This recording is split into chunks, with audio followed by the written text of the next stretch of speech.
Sus, grabe na noon kayo ang gera sa Iran versus Israel ug US, no?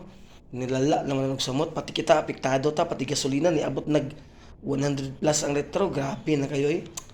Gender estimate mo sa kuan bay Amerika bay kay abi nila sila pinakagamahanan nga nasod. Usla ka bulog pangandaman sa Iran tanawa. Gahapon no, tulo ka aircraft sa US ang nahagsa, naigo sa anti-aircraft missile sa Iran no niya karaan pag ito nga mga anti-aircraft missiles ang gigamit sa Iran.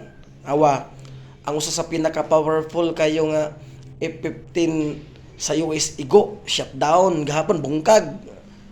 Muna naglisod pa nag-rescue sa pilot. Ang ni-rescue pod nga Thunderbolt Warthog bag, igo gyapon bungkag, shutdown gyapon.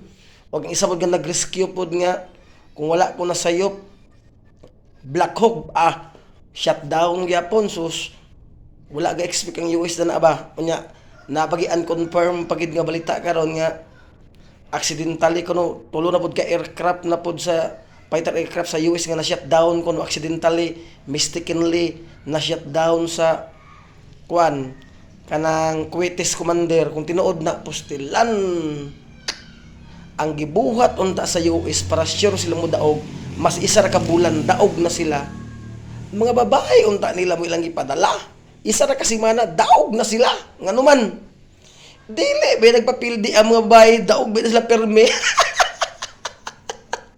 kung mga babae pag ipadala sa Amerika mo pa gipapiloto nila daog nun ta sila karon di ba kita ba kag babae nga magpapildi daog ba sila perme